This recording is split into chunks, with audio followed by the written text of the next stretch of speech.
এই যে এটা নেবো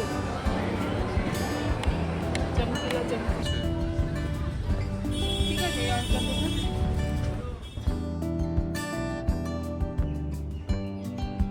গুড মর্নিং এভরিওয়ান, আশা করি সকলে ভালো আছেন ও সুস্থ আছেন। আমরাও ভালো আছি। সকাল সকাল খাতা পেন নিয়ে বসে পড়েছি। আর এই খাতা পেন নিয়ে বসে পড়ার কারণ হচ্ছে যে দোকান থেকে কী কী জিনিসপত্র আনবো তার একটা লিস্ট বানাচ্ছি। আগে কোনো রকম লিস্ট ছাড়াই দোকান বাজারে চলে যেতাম আর দেখতাম সুন্দর সমস্ত কিছু মনে করে করে নিয়ে আসতে পারতাম।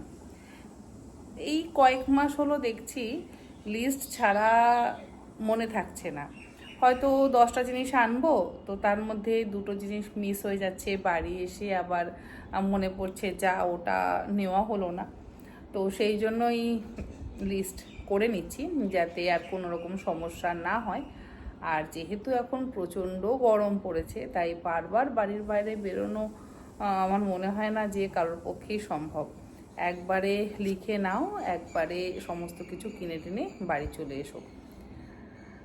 তো এই লিস্টগুলো করি, এরপরে আগে লিস্টগুলো করে নিয়ে তারপরে বাকি কাজ সারবো। ভাবছি আজকে একটু দক্ষিণাপনেও যাব। তবে দক্ষিণাপনে যাওয়ার আগে অবশ্য একটু দোকান বাজারগুলো করে আনবো।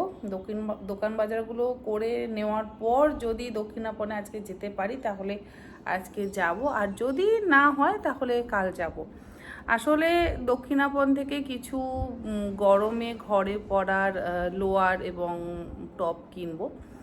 গত বছর আমি কিছু লোয়ার কিনেছিলাম, lower in the sense salwar কিনেছিলাম, ভীষণ ভালো হয়েছিল, একদম সুতির এবং কোনো রকম রং ওঠে না কাপড়গুলো থেকে, সেলাই খোলে না, যেগুলো হচ্ছে এই সালোয়ারগুলো কেনার একদম মূল আকর্ষণ।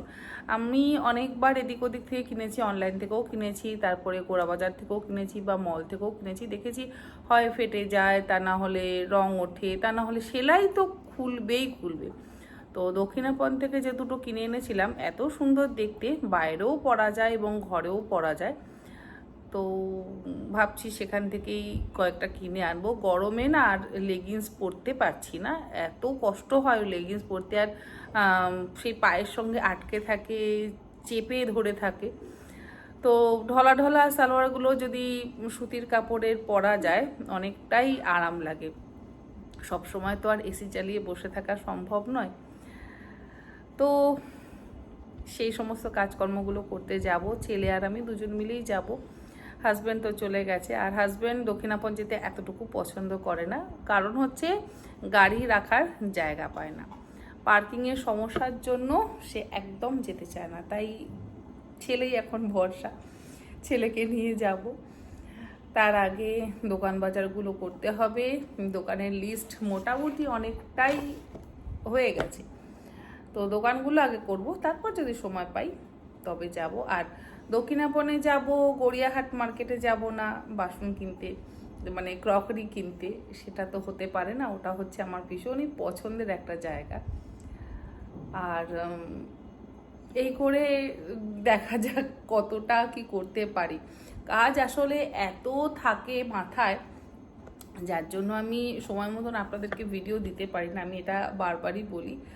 আর সব থেকে বড় সমস্যা হচ্ছে এই, যেমন বলবো হয়তো আজকে নেক্সট ভিডিও তাড়াতাড়ি দেওয়ার চেষ্টা করব, তো নেক্সট ভিডিও আবার 15 দিন পর বা 1 মাস পর এরকম আসতে থাকে।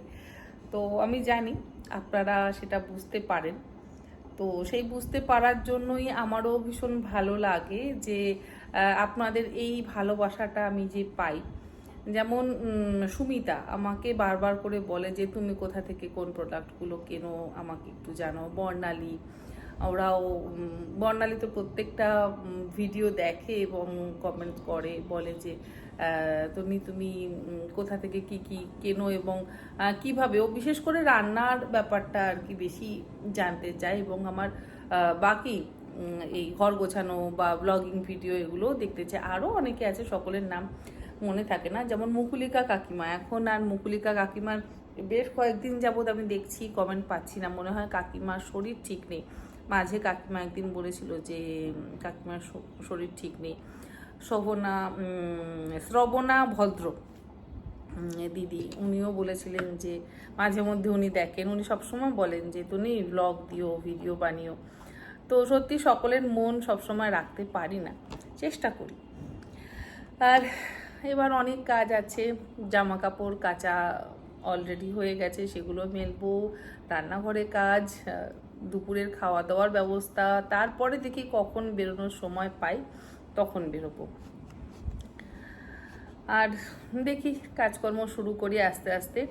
রোজ একই দিনলিপি, মোটামুটি একই রকম চাকা, শুধু আমার নয় সকলেরই আমার মনে হয় ঘুরতে থাকে। আর যা গরম পড়েছে, এই গরমে কোনো কাজ করাও যেন বড্ড মুশকিল হয়ে যাচ্ছে। ঠিক আছে, শুরু করি বাকি কাজকর্ম। লিস্টটা আগে কমপ্লিট করে নিই, তারপরে বাকি কাজকর্ম বাকি কাজকর্ম চলবে। ঠিক আছে, লিস্টটা বানিয়ে নিই। জামা কাপড় কাচা হয়ে গেছে, অপরদিকে আমার দোকান বাজার করবার লিস্টটাও রেডি হয়ে গেছে। লিস্ট বানাতে বানাতে দেখলাম অনেক কিছু আজকে আনতে হবে। বিশেষ করে সকালের ব্রেকফাস্টের জন্য যদি ডিম থাকে তাহলে মোটামুটি হয় ডিমের অমলেট, তা না হলে দুপুরবেলা ডিমের ডালনা, বা রাত্রে ডিম সেদ্ধ, আলু সেদ্ধ, ভাত, এরকম কিছু খাবার দাবার বানিয়ে নেওয়া যায়। আর সেই ডিমটাই একেবারে শেষ। হাঁসের ডিম বা পোলট্রির ডিম কোনো ডিমই নেই, তো সেগুলো তো আনতেই হবে। সেগুলো আবার পাওয়া যাবে গোড়া বাজারে, তার জন্য গোড়া বাজারেও যেতে হবে। আর যা রোদ উঠেছে, রোদের দিকে তাকালেই মনে হয় যে আর ঘর থেকে বেরোবো না, কিন্তু সেসব করলে তো হবে না। জামা কাপড় মেলা হয়ে যাওয়ার পর চলে এসেছি এবার আমার ঘরে আমার বিছানা গোছাতে। আমার বিছানা গোছাতে একটু লেট হয়, তার আবার কারণ আছে।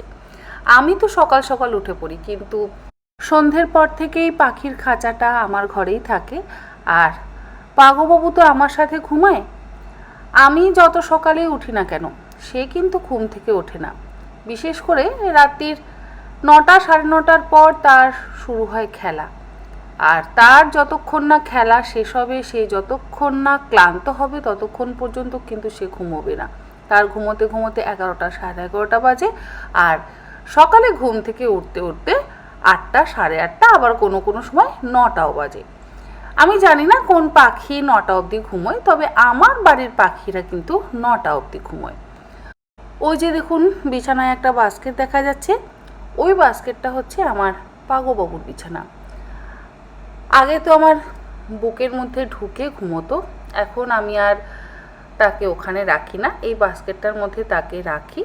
তবে অবশ্যই তার গায়ে কিন্তু চাদর চাপা দেওয়া থাকে, কারণ এসি চলে, ঠান্ডা যদি আবার লেগে যায় তাহলেও সমস্যা।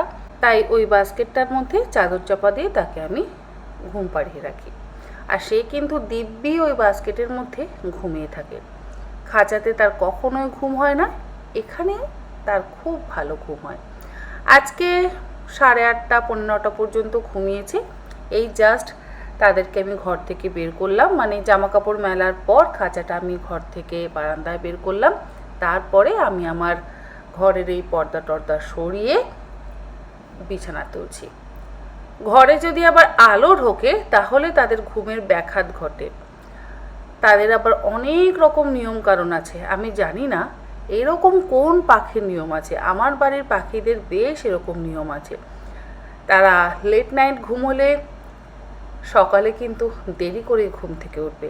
আবার যদি সন্ধে 6টা বা 7টার মধ্যে ঘুমিয়ে পড়ে তাহলে আবার ভোরবেলা ঘুম থেকে উঠে পড়বে। আর অনেকেই জানতে চান যে আমি যদি কোথাও ঘুরতে বেড়াতে যাই তাহলে আমার এই পাখিদেরকে কোথায় রাখি। এই যেমন আমি দার্জিলিংয়ে গেলাম, আমার পাখিদেরকে আমি আমার মায়ের কাছে রেখে গেছিলাম। মা খুব সুন্দর তাদের সামলিয়ে রাখে, আর তারা সেখানে ভীষণ ভালো থাকে। ওটা আমার একটা ডিউটির মধ্যে পড়ে, মানে যেদিন আমরা কোথাও যাই বেড়াতে তার আগের দিন আমি খাঁচাটাকে মায়ের কাছে রেখে আসি, আর ঘুরে বেরিয়ে আসার পর আবার মায়ের কাছ থেকে খাঁচাটা নিয়ে আসি। তারপরে বাবা মায়ের মন অবশ্যই একটু খারাপ হয়, কারণ পাখিগুলো থাকে তো বেশ কিচিরমিচির করে, মা তাদের সাথে বকবক করে, গান করে, কথা বলে, অনেক কিছু করে, মায়ের বেশ সময় কাটে। যাকে আমার বিছানা গোছানো হয়ে গেল। এবার চারিদিকটা সুন্দরভাবে গুছিয়ে নিয়ে পাখির খাঁচার ওপরে যে চাদরগুলো ঢাকা দিয়ে রাখা থাকে সেগুলোকে গুছিয়ে তারপরে আবার যাব রান্নাঘরে বাকি কাজ করতে।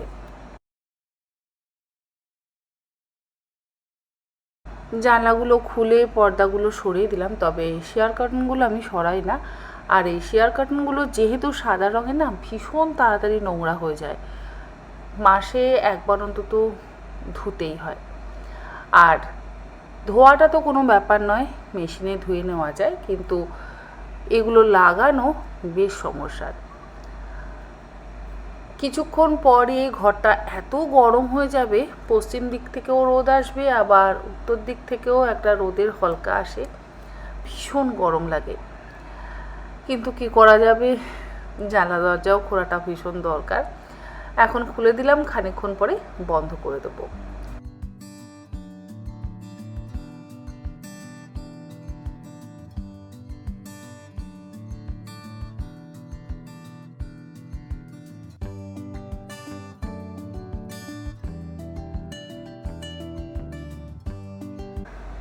ঘরের কাজ শেষ, চলে এসেছি এবার রান্নাঘরে। আর যে বাসনগুলো পিয়া ধুয়ে গেছে সেই বাসনগুলোকে এবার জায়গা মতো গুছিয়ে রাখবো। এখানে একটা কথা বলে রাখি, আপনাদেরকে আমি আগে বলেছিলাম যে আমার কোনো হাউস হেল্পার নেই। তবে যবে থেকে মা অসুস্থ হয়েছিল তবে থেকে আমি আমার বাড়িতে হাউস হেল্পার রাখা শুরু করেছিলাম, এবং মাকে দেখভাল করার জন্য আয়া সেন্টার থেকে দুজন দিদিকেও আমি রেখেছিলাম।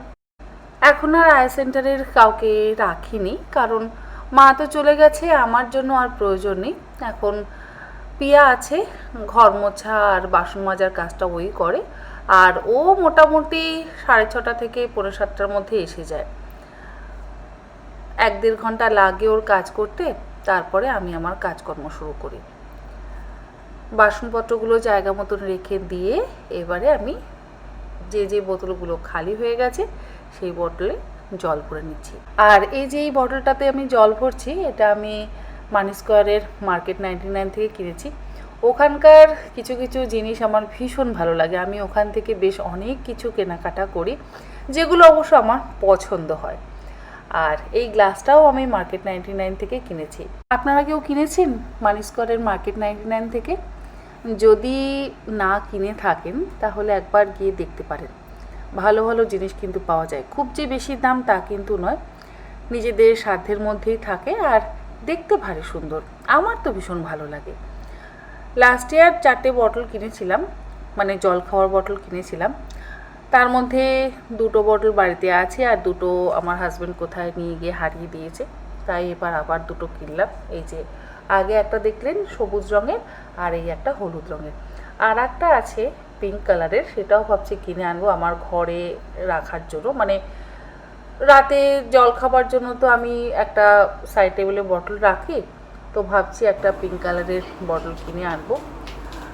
একটা থাকে ডাইনিং টেবিলে, একটা থাকে কিচেনে, আর একটা আমার ঘরে রাখবো।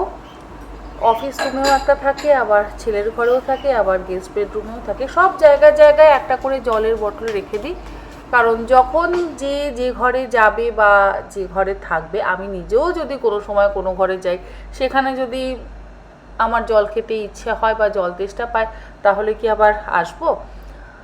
ওখানে একটা জলের বোতল থাকলে আমার মনে হয় সুবিধা হয়, সেই জন্য আমি সেইভাবে রাখি। অনেক দিন ধরে তরমুজটা আনা আছে, কাটা হচ্ছে না, তাই ভাবলাম আজকে কেটে ফেলি, আর এটাই আমার সকালের জল খাবার হয়ে যাবে। এবছর আমি এখনো পর্যন্ত খুব ভালো তরমুজ পেলাম না।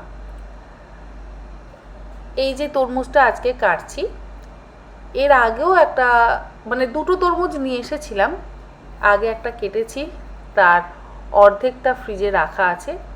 ভীষণ বাজে খেতে, না মিষ্টি, না কোনো স্বাদ, না লাল, এই যে কি বাজে খেতে কি বলবো, জানি না আজকেরটাও কেমন খেতে হবে। আর 5-6 দিন রাখার পর আজকে কাটছি। আজকেও যে খুব লাল তরমুজটা দেখলাম তা নয়, আগের দিনটা তো খুব বাজে ছিল, অর্ধেকটা ফ্রিজেই রেখে দিয়েছি, ভাবছি কোনো জুস টুস বানিয়ে সেটাকে শেষ করব। আর আজকেরটাও পুরোটা কেটে ফেললাম, যতটা খাওয়া হবে হবে, না হবে তো জুস বানিয়ে ফেলবো। আর পাগোবাবুর তরমুজ কিন্তু ভীষণ পছন্দ, সে যদি আমাদের তরমুজ খেতে থাকে তাহলে কিন্তু মাথাটা একেবারে খারাপ করে দেয়, যতক্ষণ না তাকে তরমুজ দেওয়া হয় সে চিৎকার করতেই থাকে। সমস্ত রকম ফল খেতেই সে ভীষণই পছন্দ করে। তো যাকে তরমুজ কাটা হয়ে গেল, এবারে খাওয়া দাওয়া সারি, মানে সকালের ব্রেকফাস্ট সারি, ব্রেকফাস্ট সেরে তারপর আবার কুকিং ভিডিও শ্যুট করব, তারপরে বাকি কাজ।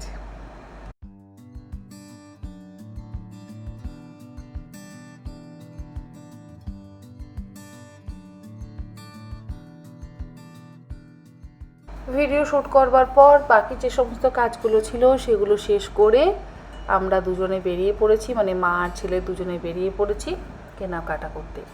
তবে এর মাঝে আবার গোড়া বাজারে গেছিলাম, সেখান থেকে ডিম টিমগুলো নিয়ে এলাম, আর যে যে জিনিসগুলো গোড়া বাজার থেকে আমার নেওয়া ছিল সেগুলো নিয়ে এলাম। এবারে মানি স্কোয়ারে পৌঁছে গেছি। এখানে তো আগে যাব মার্কেট 99-এ, দেখি আমার পছন্দসই যদি কিছু পাওয়া যায় তাহলে আবার সেখান থেকে 2-4টে জিনিস নেব। ফ্রিজে লিকুইড দুধ রাখবার জন্য ভাবছি আজকে একটা কাচের বটল নেব। আগে আমি কাচের বটলের মধ্যেই কিন্তু দুধ রাখতাম, তো সেই বটলটা যেহেতু নষ্ট হয়ে গেছে ভাবলাম আজকে একটা নতুন বটল কিনে নেওয়া যাক। আর এই লাইনারগুলো নিয়ে নিচ্ছি কিচেনের ড্রয়ারে বা আমার ঠাকুর ঘরে যে ড্রয়ারটা আছে তার মধ্যে কেটে লাগাবো। আবার ফ্রিজেও কিন্তু আমি এই লাইনারগুলো রাখি। এগুলো যদি ফ্রিজে রাখি না তাহলে কোনো স্ক্র্যাচ পড়ে না, আবার বাসনপত্রগুলো যদি এর উপরে রাখা হয় তাহলে কোনো রকম সমস্যা হয় না। এই যে দেখুন 2-4টে জিনিসপত্র কেনাকাটা হয়েছে, বাড়ি গিয়ে দেখাবো অবশ্যই। তারপরে ওখান থেকে চলে এসেছি আমরা স্টারবাক্সে। স্টারবাক্সের কফি অবশ্যই আমরা খেতে ভীষণই পছন্দ করি, তাই 2 রকম ফ্লেভারের কফি নিয়ে নিলাম। তারপরে কফিগুলোকে গ্রাইন্ড করে নিয়ে আমরা মা আর ছেলে একটু ঠান্ডা ঠান্ডা কফি খাচ্ছি। কোল্ড কফি নয়, আমার জন্য কি আইস কফি নিল, যেটা খেতে অতীব জঘন্য। চিনি যেহেতু আমি খাই না, চিনি ছাড়া একটা তেতো স্বাদের আইস কফি। আর কিছুক্ষণ সিপ নেওয়ার পরই দেখলাম শেষ হয়ে গেল। গ্লাসটা খুলে দেখার পর দেখলাম মানে 3/4 গ্লাস পুরো বরফ দিয়ে ভর্তি করে রেখেছে। বলার পর তারপরে আবারও একটা আইস কফি আমাকে দিল। আর এতই বাজে আইস কফি আজকে খেয়েছি, দ্বিতীয়বার আর খাওয়ার ইচ্ছে নেই।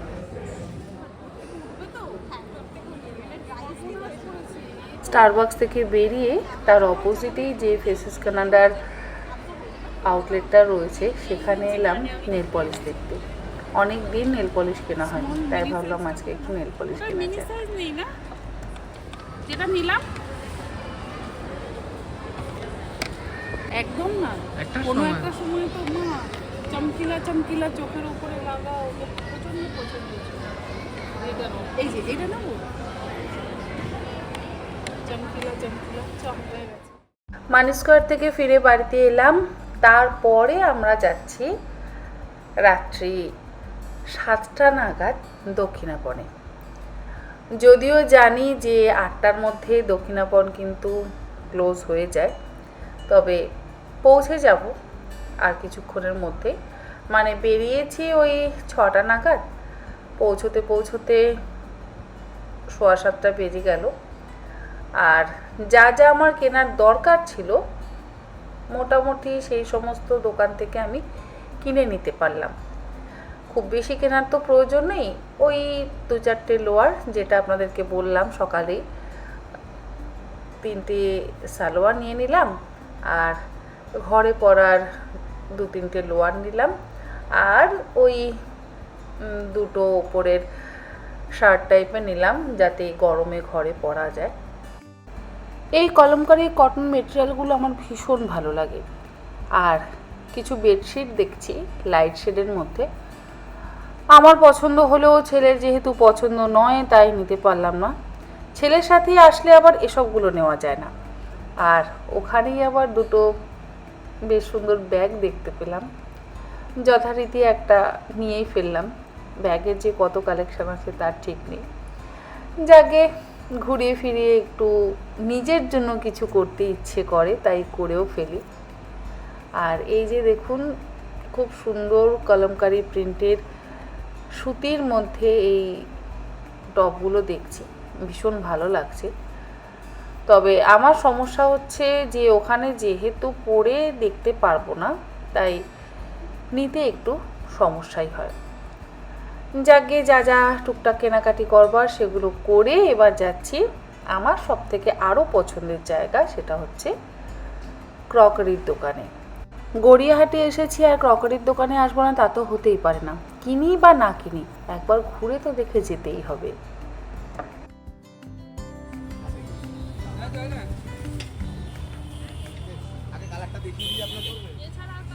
হ্যাঁ প্রচুর আছে, ঘরবাড়ি আছে। আবার এটা 420 টাকা। অনলাইনে এই অয়েল কন্টেনারগুলো দেখে আমার ভারী পছন্দ হয়েছিল, আর গড়িয়াহাটেও দেখতে পেলাম, ভারী ভালো লাগলো।